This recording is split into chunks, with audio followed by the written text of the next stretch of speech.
Ya se ve toda la... Bueno, okay. Buenas tardes, compañeros y doctora. Nosotras somos el equipo 8, que está conformado por mi compañera Calimayor Castillo Jessica Montserrat y su servidora Amaro Luna Paolili. Y el tema que vamos a ver hoy es hemofilias A, B y C. La siguiente, Cali, por favor. Bueno, los contenidos de nuestra presentación son una pequeña introducción y ahí la definición, epidemiología, factores de riesgo, etiología, fisiopatología, clasificación, cuadro clínico, diagnóstico, tratamiento y, bueno, el caso clínico de las hemofilias A, B y C. Como objetivo general tenemos establecer un referente nacional para orientar la toma de decisiones clínicas basadas en recomendaciones sustentadas en la mejor evidencia posible. Y como objetivos específicos tenemos el identificar el diagnóstico, tratamiento y seguimiento de la hemofilia, conocer la clasificación de las hemofilias y conocer el seguimiento de los pacientes con hemofilia. Ok, ahora vamos a comenzar a dar una pequeña introducción sobre lo que es la hemofilia A, B y la hemofilia C. La hemofilia A y B son trastornos congénitos que van a estar causados por la deficiencia o la ausencia de proteínas de la coagulación. En este caso, el factor 8 para la hemofilia A y el factor 9 para la hemofilia B. A su vez, bueno, pues la deficiencia del factor de coagulación 11, antes se conocía como hemofilia C, actualmente se encuentra dentro de los desórdenes raros del sangrado, pero bueno, es importante que lo tomemos. ¿Qué es la hemofilia? Bueno, la hemofilia van a ser este conjunto de alteraciones en la fase plasmática de la hemostasia.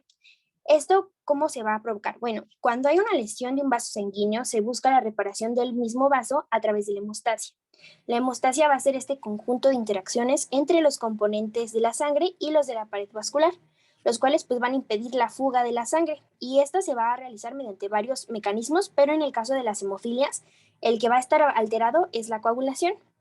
Y bueno, pues la coagulación de la sangre es un proceso dinámico en el que participan numerosas proteínas plasmáticas conocidas como factores y cofactores de la coagulación. Ok, bueno, vamos a darle una pequeña introducción a la cascada de coagulación para que esto sea muchísimo más fácil de entender. Bueno, antes de iniciar con como tal la coagulación, pues es importante mencionar que no solamente la hemostasia va a tener va a tener a la coagulación como mecanismo para evitar que salga la sangre, sino vamos a tener otros que van a ser el espasmo vascular, la formación de un tapón de plaquetas, la formación de un coágulo laxo y la proliferación final del tejido fibroso. En este caso, como les mencionaba, lo que va a estar alterado en la hemofilia es la formación del coágulo. Es por esto que nos vamos a centrar principalmente en la cascada de coagulación. Entonces, vamos a tener que tenemos las dos vías, la extrínseca y la intrínseca. La extrínseca va a ser la más rápida y lo vamos a ver como de esta manera. Todos los que están en naranja, los cuadros que están como en color naranja, van a ser parte de la vía extrínseca. Los que están en azul son los que son parte de la vía intrínseca y los que están en morado son los que son parte de la vía común. Entonces, vamos a comenzar con un traumatismo del endotelio, un traumatismo. Este traumatismo o esta ruptura va a hacer que salga el factor tisular.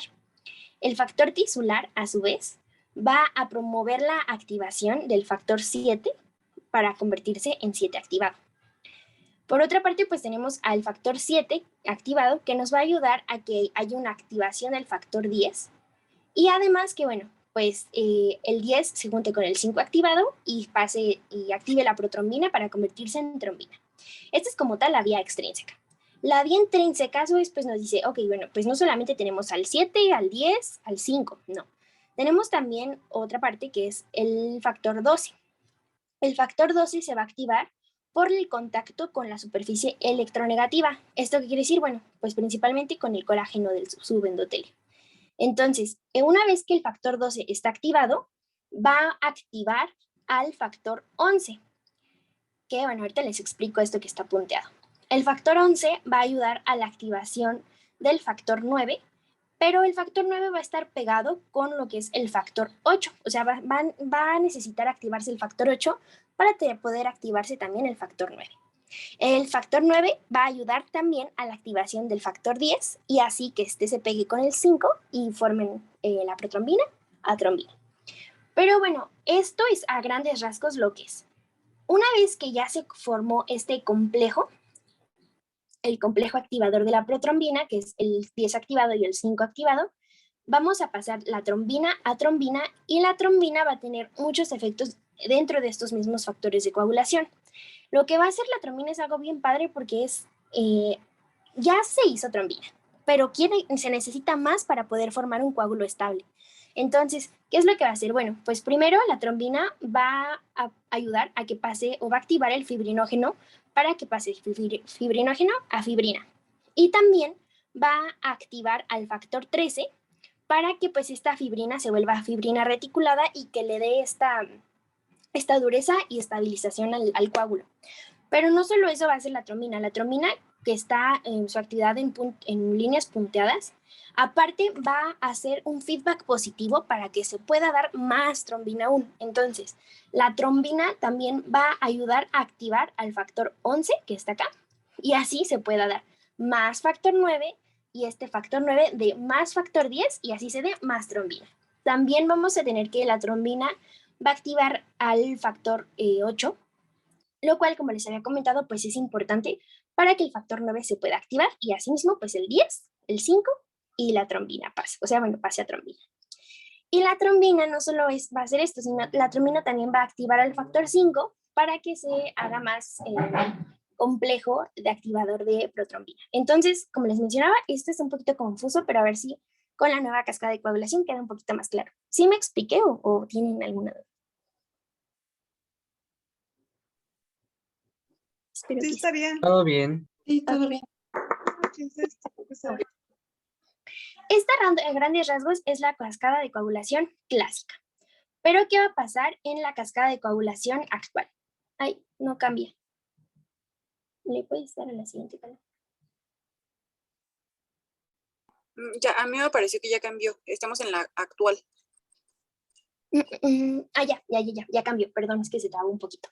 Ok. Bueno, entonces, sí, ya. Entonces, bueno, en la cascada de coagulación actual nos mencionan que, bueno, la teoría actual más bien, es que esta coagulación va a ocurrir en 3 fases. La primera va a ser la fase de iniciación, que va a ser en las células portadoras del factor tisular, que es el que sale después del trauma del endotelio. Después va a estar la fase de amplificación, que es cuando el sistema se va a preparar para la producción de trombina.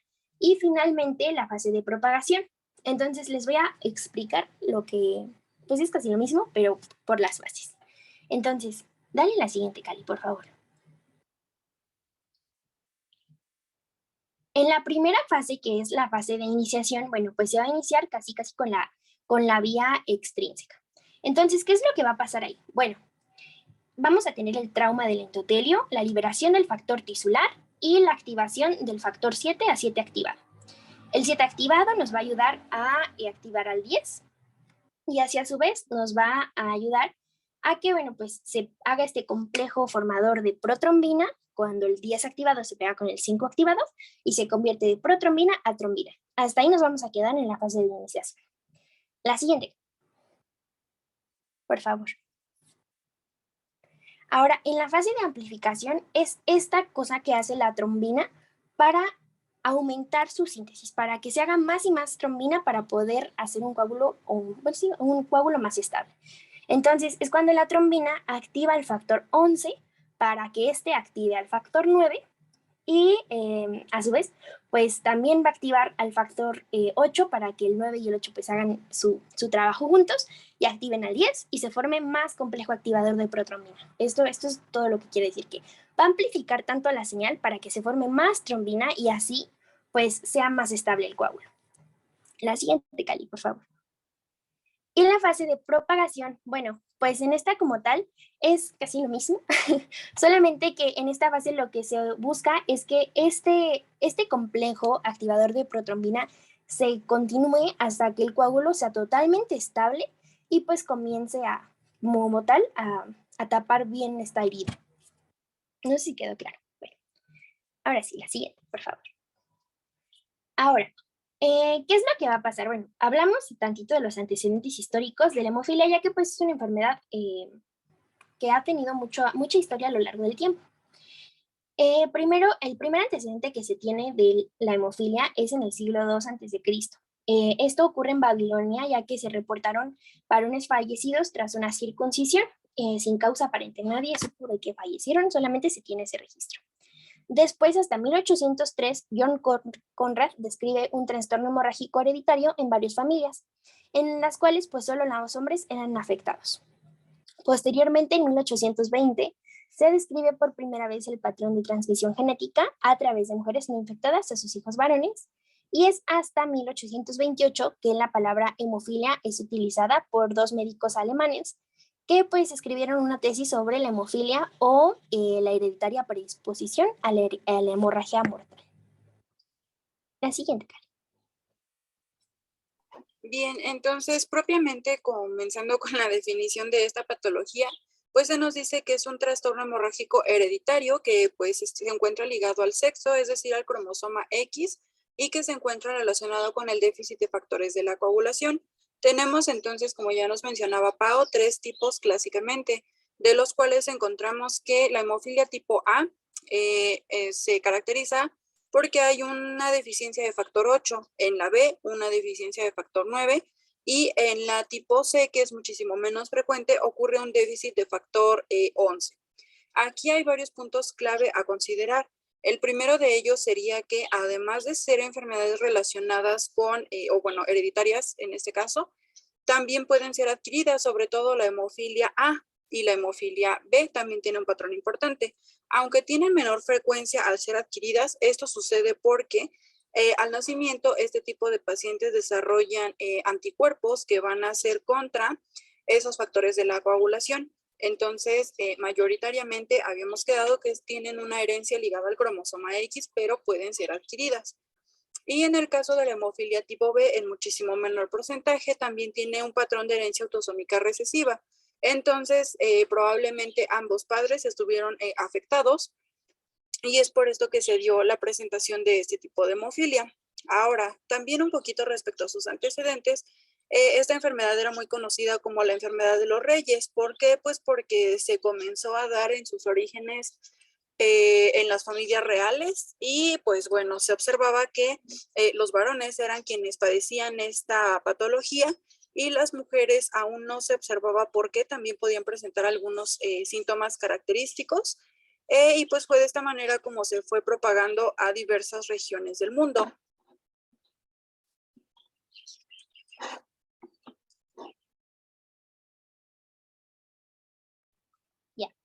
Bueno, ahora hablemos sobre su epidemiología. Bueno, pues la Federación Mundial de la Hemofilia reporta que hay aproximadamente 400,000 personas afectadas.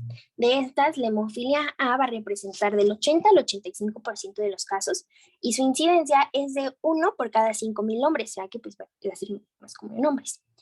Y se menciona que pues en el caso de la adquirida va a ser la incidencia de 1 en 1,000,000, o sea, es más rara.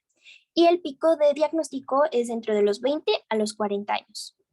En el caso de la hemofilia B, pues esta va a representar del 10 al 15% de los casos y su incidencia es de 1 en cada 30,000 habitantes o en cada 30,000 hombres. Y la hemofilia C, por otra parte, pues es más común en los judíos de ascendencia ashkenazi, porque ellos pues tienen costumbre de casarse entre pues la misma población, entonces tienen hijos y es más probable que se repita este patrón autosómico recesivo.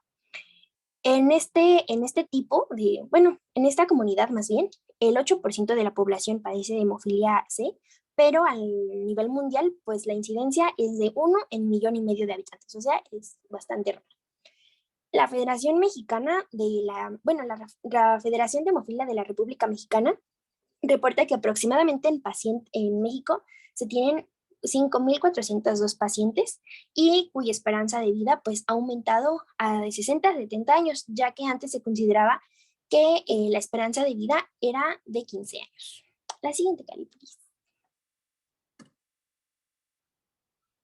Bien, respecto a los factores de riesgo, en este caso se considera como el número 1 los antecedentes heredofamiliares de hemofilia. ¿Por qué? Pues porque la mamá puede ser portadora o porque el papá puede ser un padre hemofílico. Entonces es el primer antecedente a considerar y este antecedente se tiene que tener pues bien presente porque este tipo de pacientes reciben una atención distinta. Entonces, otro factor de riesgo considerado pues es también que los pacientes, ya sea en la infancia sobre todo o también en la etapa adulta, pues pueden presentar hemorragias espontáneas o por el contrario también pueden ser hemorragias de difícil control o que vuelven a reaparecer una vez que aparentemente ya hayan sido controladas. Este proceso se vuelve todavía un poco más grave cuando las hemorragias espontáneas ocurren sobre todo en articulaciones, en músculo o en tejidos blandos.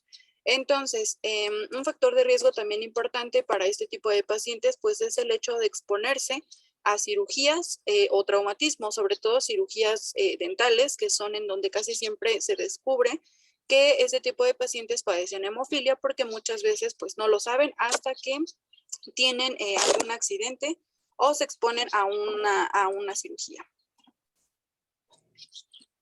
Respecto a la etiología, bueno, pues es importante comentar también que a pesar de ser un trastorno hereditario, esto se debe a que existen mutaciones, deleciones o inversiones que afectan característicamente el gen de, en este caso, factor 8 y factor 9, que sería el gen F8, que es el que tenemos al centro de la pantalla. Entonces, ¿qué es lo que pasa? Que la mutación está en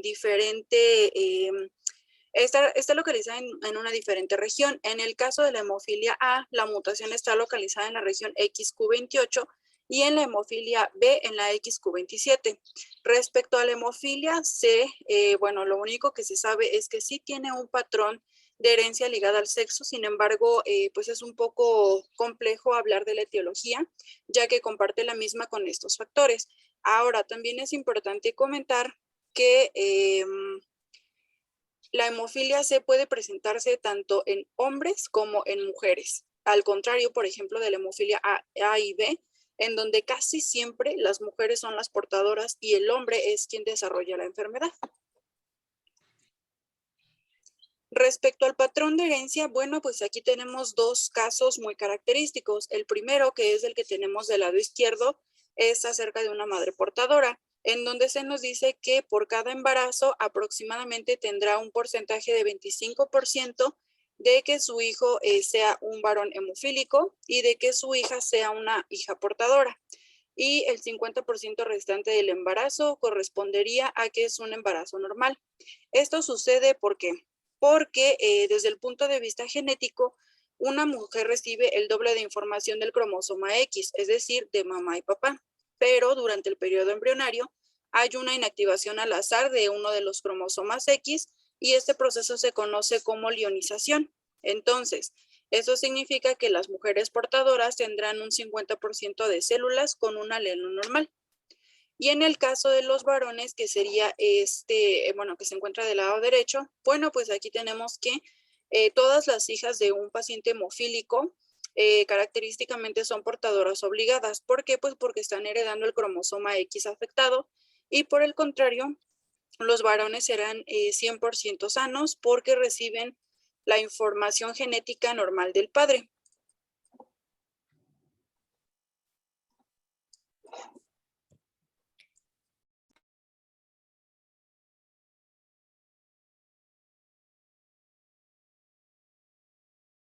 Ya cambió, ¿verdad? A mí me aparece en fisiopatología. Ay, sí, ya cambió. Perdón, pensé que ya tenía el micrófono abierto. Bueno, como les había comentado, en la teoría actual de la coagulación se menciona que ocurren tres fases. La fase de iniciación, la fase de amplificación y la fase de propagación.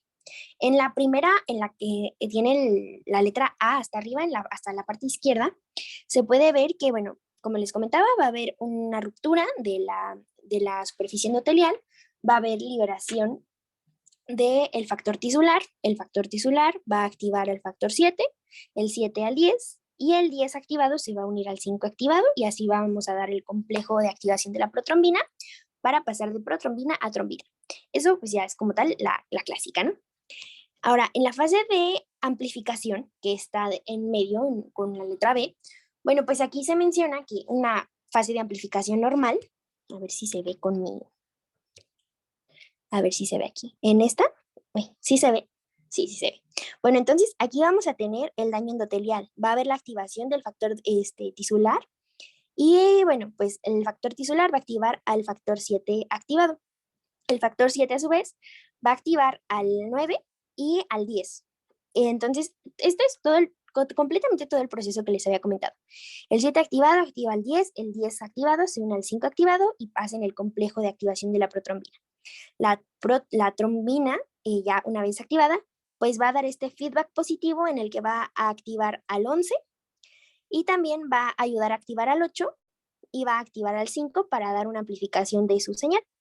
Pero que pues, ¿qué es lo que va a pasar en la hemofilia? Ay. Bueno, pues en la hemofilia lo que vamos a tener es que, como habíamos comentado, en la hemofilia A vamos a tener esta deficiencia del factor 8, o sea, aquí no va a estar. Entonces, este proceso de amplificación no se va a poder llevar a cabo porque, bueno, si se fijan, el factor 8 es indispensable para que el factor 9 se active. Entonces, si no está activado el factor 8, pues no se va a poder dar esta amplificación de la trombina. ¿Y qué es lo que va a pasar? Se va a mantener normal, como en la fase de iniciación. Y en el caso de la hemofilia B, pues bueno, en la hemofilia B vamos a tener una deficiencia del factor 9 de coagulación, entonces no vamos a tener la activación de este porque pues no la vamos a tener o va a estar muy ausente, o sea, va a estar, o es muy poco o no es nada. Entonces, al no haber factor 9, pues no vamos a tener este feedback positivo sobre el factor 10 para que se active y tampoco vamos a tener esta amplificación de la trombina, haciendo que pues como tal no se lleve a cabo la fase de amplificación. Y si no se lleva a cabo la fase de amplificación, pues obviamente no se va a llevar a cabo la fase de propagación. Entonces este coágulo se va a quedar como un coágulo, pues sí, se va a producir más bien, pero pues va a ser un coágulo que no va a tener ni dureza ni estabilidad porque no se alcanzó a generar la trombina necesaria para que pues se estabilizara este coágulo. Eh, entonces, bueno, la siguiente, Cali. Bueno, no, esperen, una antes, perdón.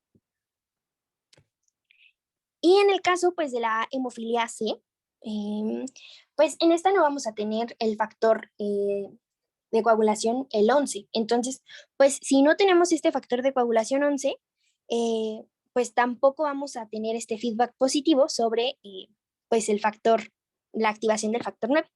Entonces, pues, es lo mismo. No se va a llevar a cabo esta fase de amplificación. Ahora sí, es que estaba tratando de borrar mis rayones, pero no lo logré. Bueno, ahora pasando a la fisiopatología de la artropatía hemofílica, que va a ser una de las principales características del cuadro clínico de los pacientes hemofílicos. Bueno, pues es importante mencionar que como tal, la artropatía hemofílica va a ser una entidad multifactorial y que pues los estudios se han dado cuenta que es inducida por la interacción de la sangre con el cartílago articular. El cartílago articular va a consistir en condrocitos incrustados en una matriz extracelular, que es este que está como azulito en esta matriz morada. Y bueno, pues estos condrocitos van a producir colágeno, enzimas y proteoglicanos, que pues estos se van a encargar del metabolismo y conservación del cartílago. A su vez, pues la membrana sinovial va a recubrir esta superficie interna de las cápsulas de las articulaciones sinoviales y está compuesta por capas de células con pequeños vasos sanguíneos. Estos pues van a ser los encargados de proporcionar pues nutrientes a la membrana sinovial, a la articulación y al cartílago articular. Entonces, ¿qué es lo que va a pasar con la fisiopatología de la artropatía hemofílica? Bueno, pues se ha visto que el uso constante de las articulaciones pues provoca obviamente desgaste y en este caso pues ruptura de vasos. Esto va a provocar la extravasación de sangre que pues va a pues llegar a las articulaciones sinoviales y va a conducir a una destrucción articular severa, perdón. Además que, bueno, se ha demostrado que hay una baja expresión del factor tisular, lo cual pues va a afectar la formación de coágulos y va a contribuir a la predisposición del sangrado. Como les había comentado, el factor tisular va a ser el que va a iniciar en la fase de iniciación, vaya la redundancia, y pues no se va a poder llevar a cabo todo este proceso. Además de que se ha visto que hay condrocitos apoptóticos o la apoptosis de algunos condrocitos y pues que además la reducción de la síntesis de proteoglicanos va a afectar la renovación de la matriz del cartílago debido a que, bueno, pues esta hemorragia va a dañarlo. Aunado a esto, pues por el contacto de la sangre con la articulación, pues vamos a tener inflamación. Y esta sangre va a provocar la producción de citocinas por los macrófagos, como lo es la interleucina 1, el factor de necrosis tumoral, el interferón gamma, la interleucina 6, la interleucina 8. Además, se ha demostrado también que el hierro, que va a ser derivado de los eritrocitos, va a contribuir a la destrucción directa de la matriz del cartílago, porque pues induce la formación de especies reactivas de oxígeno. Entonces, todo esto nos va a dar un ambiente para que pues esta articulación, o bueno, el cartílago de la articulación se degrade y pues continúe el sangrado recurrente en las articulaciones.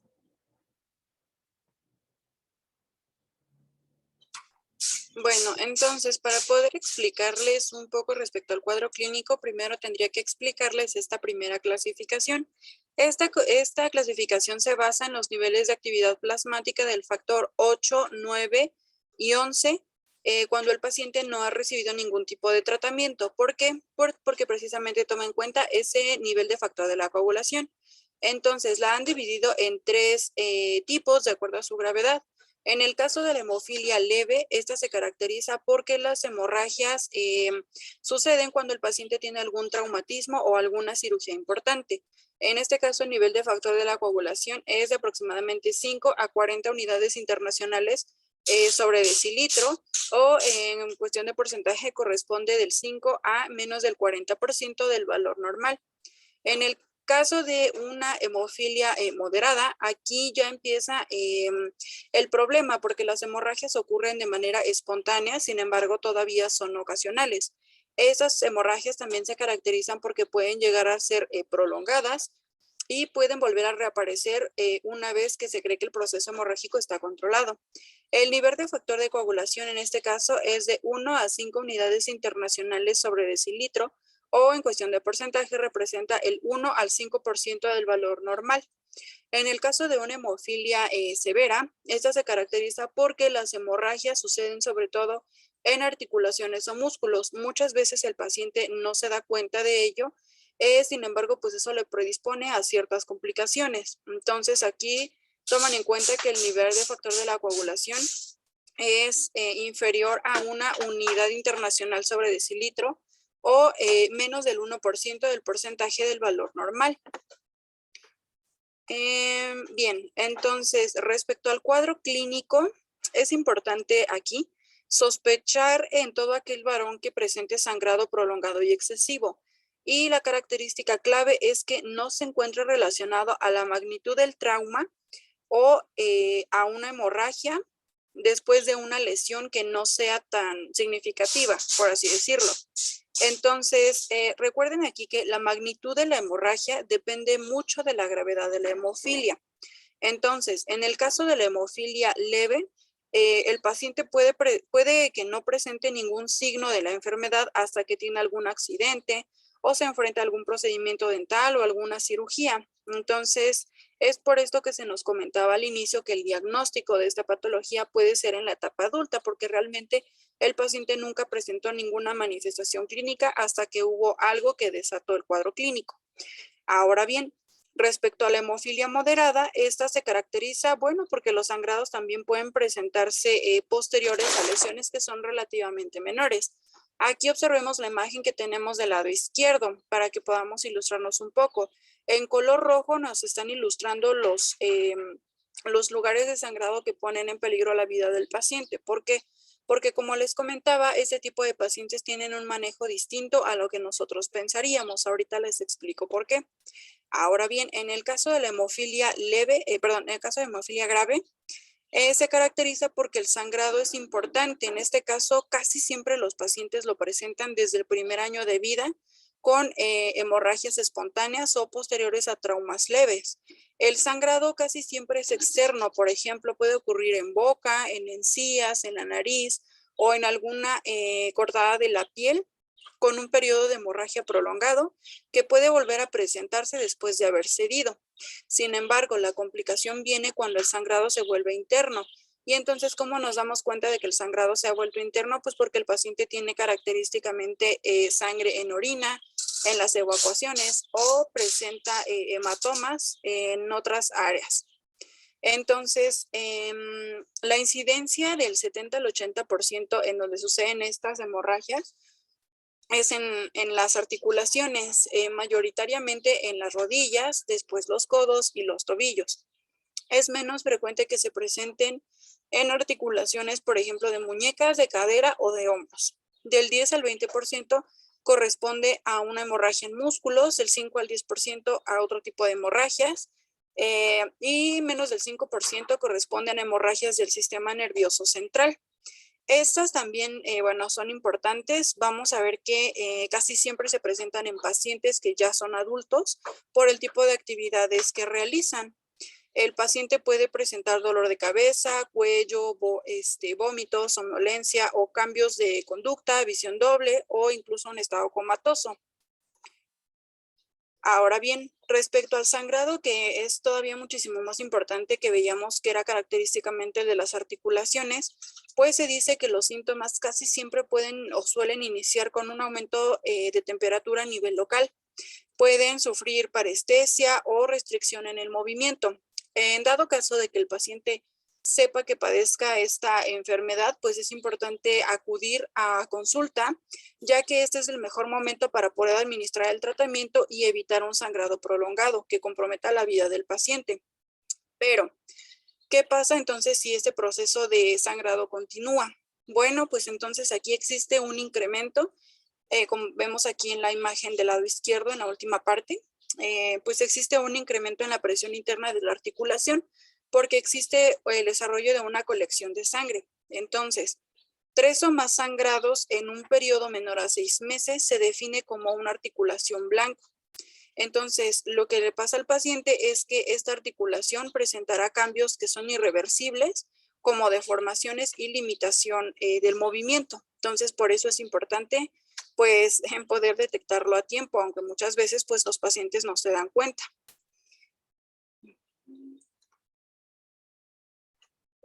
Vamos a pasar entonces con el proceso de diagnóstico. Ok, bueno, pues hablando del diagnóstico de estos pacientes, pues lo primero es la sospecha del diagnóstico, ya sea por antecedentes familiares positivos de enfermedad, recordando pues obviamente el patrón de herencia, ¿no? Y también los antecedentes de sangrado anormal en el individuo o en familiares cercanos, que pueden ser pues la artropatía hemofílica, todo esto. Epistaxis, sangrados abundantes durante una cirugía.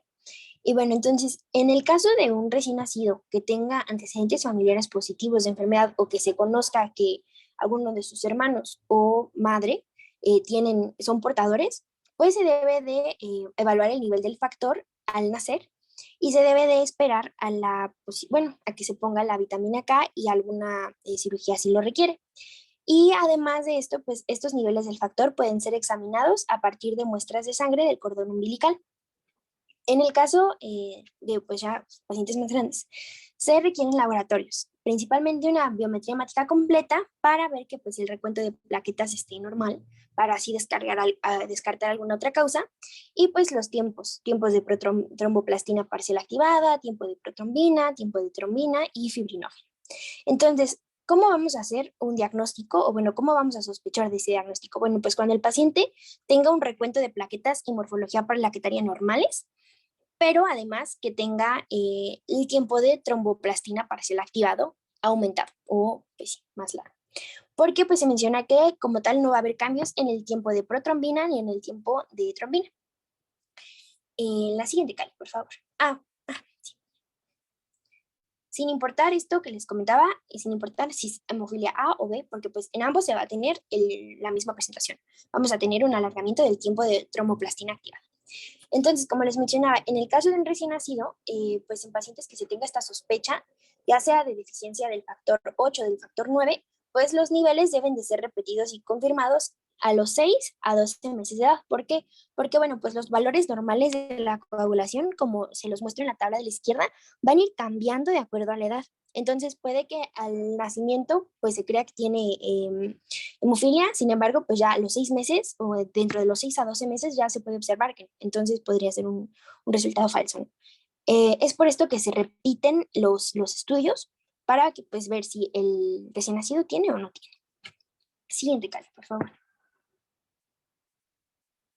Y bueno, pues lo más claro se puede ver aquí en el algoritmo que nos muestra la guía de práctica clínica.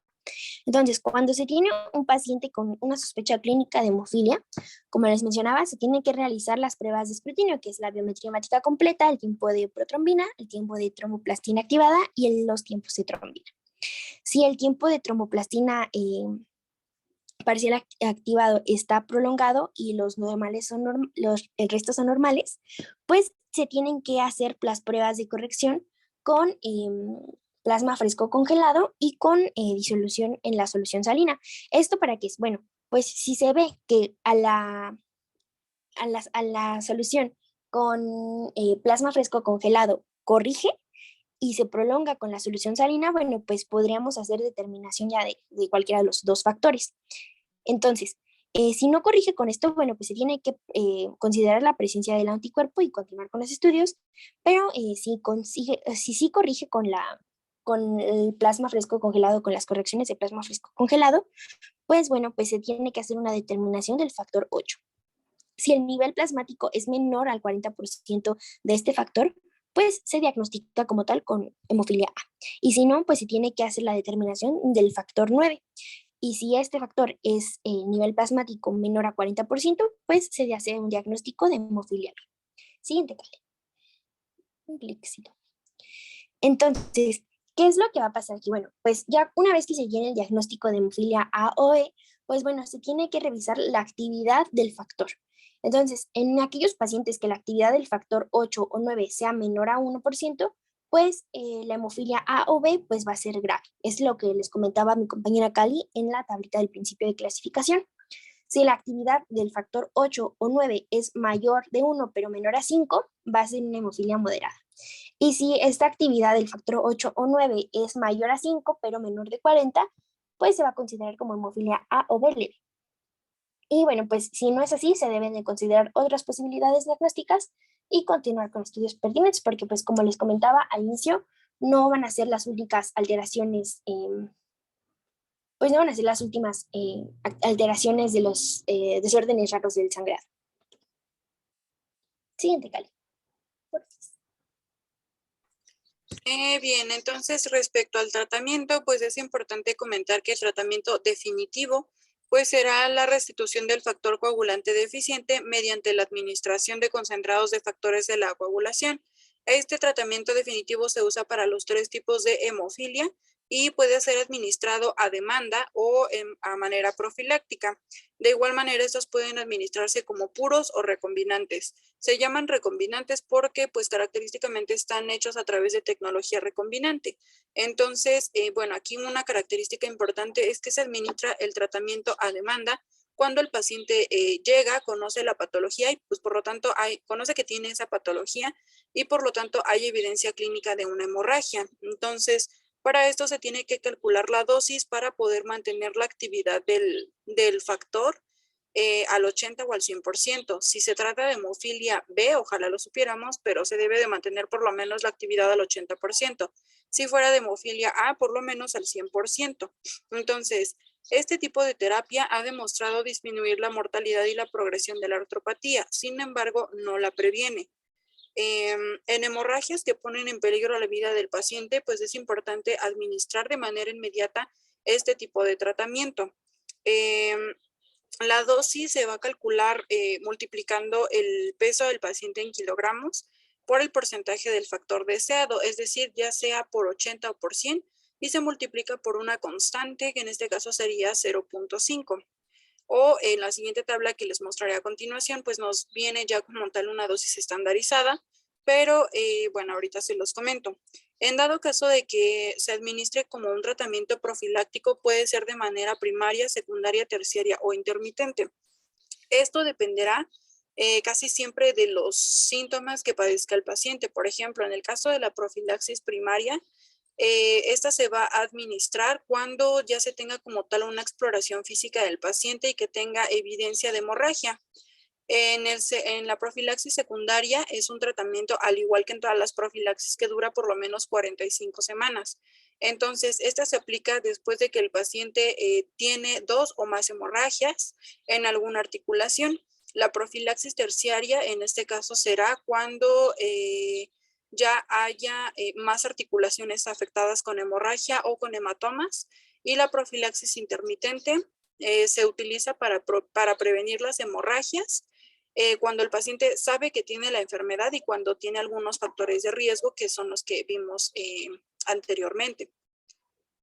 Ahora bien, entonces, como les comentaba, dentro de la profilaxis ya tenemos, además de utilizar la fórmula, si no la queremos utilizar, ya hay algunas dosis que están establecidas. Entonces, para el factor 8 se recomienda que la dosis estandarizada sea de 50 unidades internacionales por kilogramo una vez a la semana. Entonces, sí, esta va por pasos. Entonces, esa es la primera dosis que se tiene que administrar. Sin embargo, si el paciente, a pesar de haberse administrado ese tipo de tratamiento, continúa con hemorragias, una segunda dosis profiláctica tendría que ser de 30 unidades internacionales por kilogramo 2 veces a la semana. Pero si el paciente continúa una vez más con el sangrado, tendrá que ser de 25 unidades internacionales por kilogramo 3 veces a la semana en días alternos. Del lado derecho podemos observar el algoritmo que se ve, bueno, borroso, lo voy a corregir, pero de acuerdo a la guía de práctica clínica nos dice en esta parte que si la actividad del factor 8 es menor al 1%. Recuerden la clasificación que les había comentado. Entonces, si la respuesta es que sí es menor al 1%, definitivamente se trata de una hemofilia A o B, pero de carácter grave. Ahora bien, en dado caso de que la actividad del factor 8 o 9 sea entre 1 y menor al 5%, pues es una hemofilia de tipo moderada. Y si la actividad del factor 8 o 9 es entre 5 y 40%, será una hemofilia A o B de carácter leve. Entonces, aquí nos dice en este algoritmo básicamente lo que tenemos que hacer, pero lo vamos a desglosar a continuación. Entonces, este tipo de pacientes, como les comentaba, deben de recibir una atención especial. ¿Por qué? Pues porque esos sangrados pueden comprometer la vida del paciente. Entonces, lo ideal sería que el paciente supiera que tiene la patología.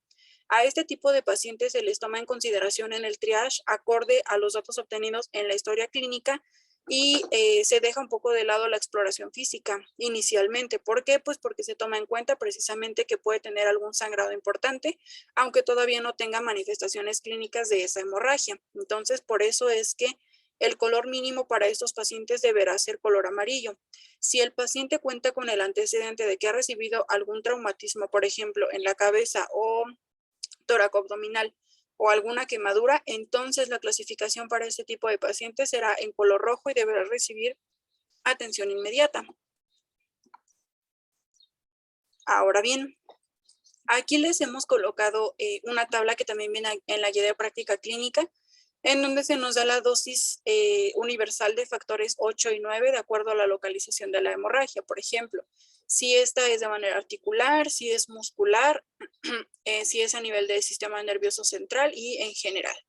Entonces, esta es un poco para que la revisen ustedes, porque en la diapositiva pasada les comentamos las dosis universales, que son las mismas que vienen aquí, solo que esa tabla está un poco más desglosada. Ahora bien, es importante considerar, indicarle al paciente que cuando presente una hemartrosis en etapa aguda, además del tratamiento definitivo, que sería la restitución del factor coagulante, debe tener algunas medidas de soporte. En este caso hacen referencia al reposo hasta la desaparición del dolor de la articulación. Se considera también ICE, que será la aplicación de hielo local de 10 a 15 minutos cada 4 a 6 horas, pero no se aplica directo sobre la piel. Se le puede decir al paciente que se lo puede poner en una especie de trapo para que no lo aplique directo.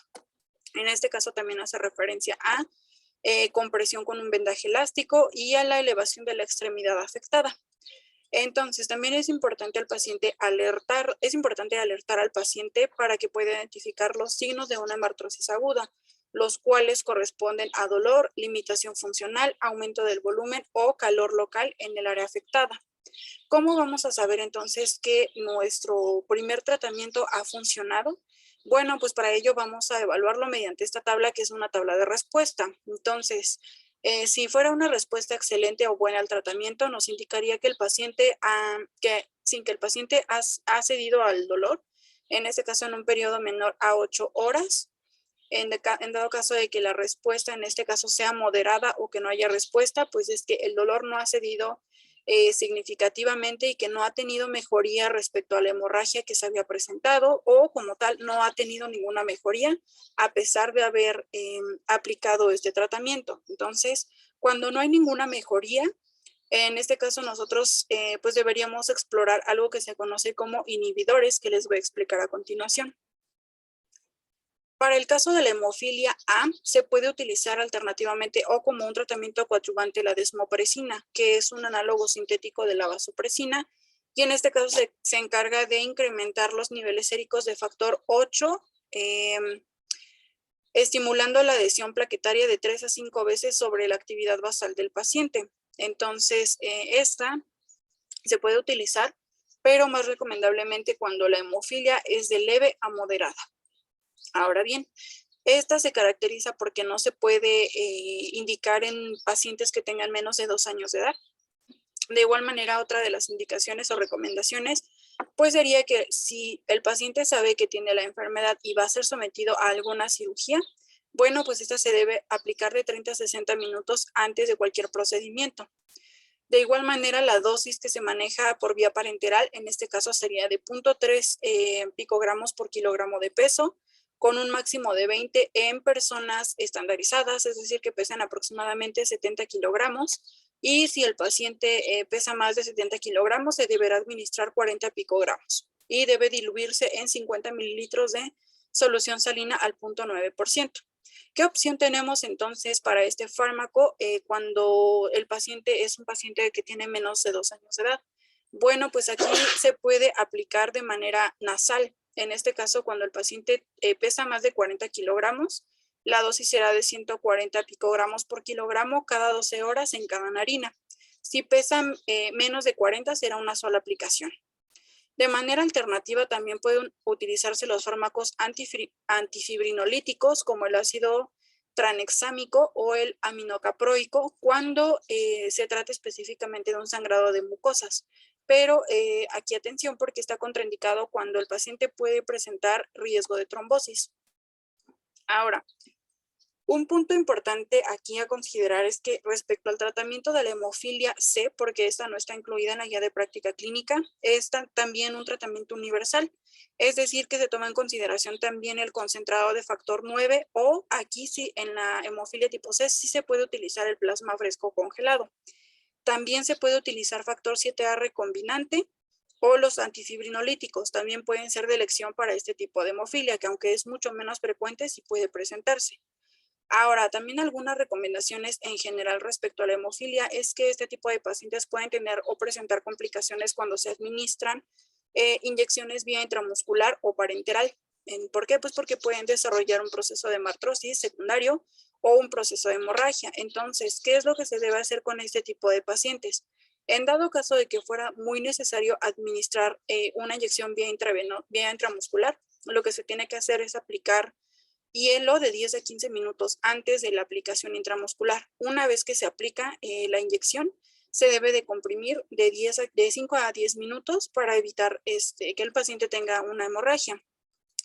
De igual manera, si el paciente, pues bueno, se le van a tomar estudios, se recomienda que no se utilicen las venas que se localizan en los pliegues de los brazos, sino que más bien se utilicen las venas del dorso de la mano y en este caso se va a utilizar para las punciones agujas de pequeño calibre. En este caso se recomienda la de 23 o 25. Y pues también aquí se realiza una compresión 5 minutos después de la punción. Entonces, sería también importante indicar al paciente que una vez que sepa que tiene esta patología, porte alguna identificación o alguna pulsera que nos pueda indicar, porque como vemos, el tratamiento es muy específico. Entonces, entre antes se inicia el tratamiento, es mucho mejor para evitar que las hemorragias puedan comprometer la vida de este tipo de pacientes. Entonces, algo que sucede frecuentemente con los pacientes, sobre todo que padecen hemofilia A, que es la más frecuente, pues es que se presenten los inhibidores. Entonces, estos inhibidores surgen cuando el paciente estuvo expuesto a un primer tratamiento con restitución de factor coagulante. Entonces, ¿qué es lo que pasa? Que su organismo no lo acepta y como tal lo rechaza y va a generar halotipos que se conocen como inhibidores. Entonces, esto ocasiona que el tratamiento no funcione y que este tipo de paciente no tenga ninguna mejoría. Es muy frecuente que esto ocurra en cualquiera de los tipos de hemofilia, pero característicamente o aparece pues también más en la hemofilia A. Entonces, ¿esto cómo se puede detectar? Pues se detecta mediante un examen de rutina. En este caso se conoce como prueba de Bethesda. Esta se debe realizar a los 20 días de la administración del concentrado o cuando se sospeche que el paciente no ha tenido mejoría tras la administración del concentrado de factor. Entonces, será positivo cuando tenga una titulación mayor a 0.6 unidades Bethesda y que esté determinado con al menos una semana después de haber administrado el concentrado. Esta determinación de inhibidores se debe realizar oportunamente antes de iniciar el tratamiento en medida de lo posible y después se vuelve a realizar a los 5 días y cada 10 días a partir del día 21 y posteriormente 2 veces al año. Y bueno, esto sería todo respecto a la presentación. Entonces ahora tenemos un pequeño caso clínico, el cual dice lo siguiente. Se trata de un paciente masculino de 15 años de edad que acude al servicio de urgencias acompañado de su madre por presentar epistaxis de 1 hora de evolución ocasionada por un traumatismo facial con un balón de fútbol. En el servicio de urgencias se realiza procedimiento de taponamiento nasal sin resultado favorable. Al interrogatorio, la madre refiere que ha presentado hematomas sin causa aparente desde hace 4 meses, en extremidades superiores e inferiores. A los antecedentes heredofamiliares de importancia destaca un tío materno que es portador de hemofilia A. A este paciente se le solicitan estudios de laboratorio, que se le solicitó los tiempos de coagulación y bueno, pues el médico de urgencias decide tratarlo inmediatamente con restitución del factor coagulante. Bien, entonces pasamos con las preguntas. ¿Ya me escucho? Sí. Bueno. Entonces, la primera pregunta es, acorde a los datos proporcionados, ¿qué clasificación del triage le corresponden a este paciente? ¿Alguien quisiera contestar o nos lo ponen en el chat? No sé, cómo gusten. La C. Todos dicen que sí. A ver, ¿dónde Cali? Es la C. Ahora, ¿qué alteraciones en los estudios de laboratorio se esperarían encontrar?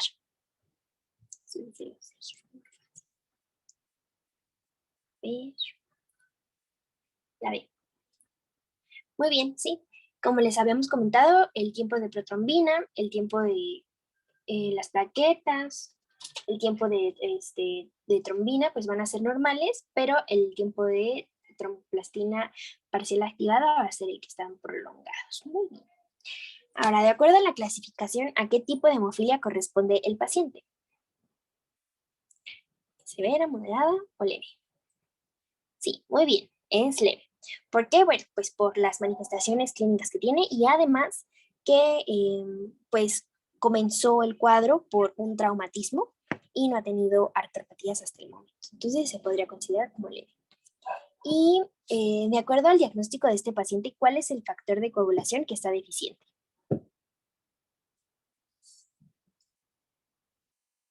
Sí, muy bien. Dale, Cali, es la A. Y es porque pues el paciente por el antecedente heredofamiliar pues se puede decir que es, bueno, tiene hemofilia A, así que el factor de coagulación que está deficiente es el 8. Muy bien, compañeros. Y bueno, pues esas serían nuestras referencias consultadas. No sé si alguien tenga alguna duda.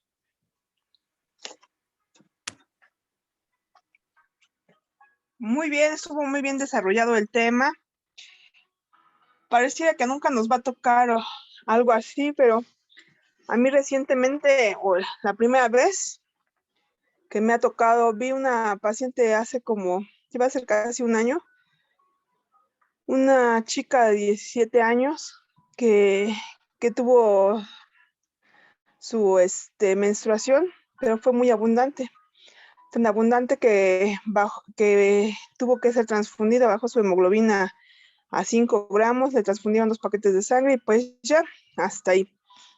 Vuelve a venir el siguiente periodo menstrual y vuelve a ocasionar datos de hipotensión, ¿no? Con sangrados abundantes. Entonces ya se le pide los tiempos de coagulación y efectivamente se encuentra prolongado.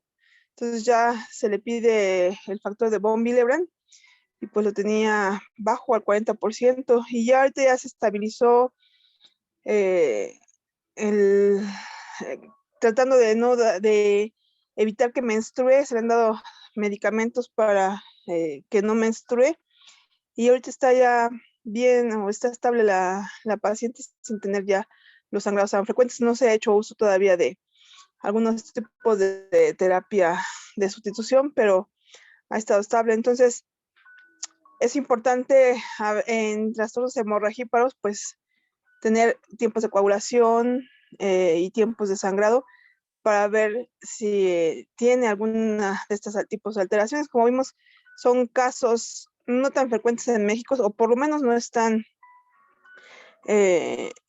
o no hay tanta información en México de este tipo de pacientes. Entonces, en algún momento dado pudiéramos llegar a tener contacto con él. Entonces, me gustó su presentación, bien hecha. Y pues no sé si alguien quiera agregar algo. Yo tengo una duda, doctora. ¿Cómo podemos diferenciar entonces si se trata de una hemofilia A o de enfermedad de von Willebrand? Hay que buscar los niveles del factor y anticuerpos. Hay que pedirle anticuerpos a los pacientes para que sepan ver hacia dónde es. Aquí en esta paciente tenía los niveles bajos del factor de von Willebrand. Bajos. Entonces, son, pues, difícil el diagnóstico o caro. Por ejemplo, a esta paciente, el estudio del factor le salió como en 10,000 pesos. O sea, los tiempos de coagulación, pues obviamente no son caros, ¿no? Pero ya hacer el estudio, el análisis genético de toda la familia, pues obviamente que requiere más estudio, ¿no? Más tecnología. No es donde quiera se los pueden hacer. De acuerdo, doctora, gracias. De nada. Bueno, si no hay dudas o, bueno, no hay comentarios. Yo tengo Pues, una duda, doctora.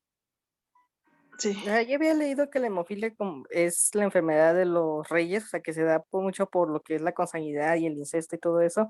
¿Aquí en México también es una causa mayoritaria de hemofilia? No, realmente no. No tenemos tanto. Se supone que ellos son muy selectivos, como vieron ahí que los judíos entre ellos tienen relaciones y entre los reyes, pues queriendo preservar su estirpe de sangre, pues obviamente que se van transmitiendo las mutaciones o las alteraciones genéticas que puedan tener entre las familias. Entonces aquí en México no hay eso, no es tan común.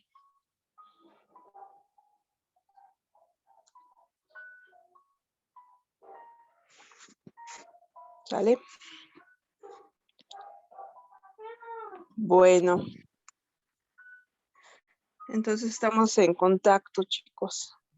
Muy bien, doctora, gracias. Nada. Gracias, doctora. Gracias, Gracias, doctora. Buena tarde. doctora. Que estén bien, bye.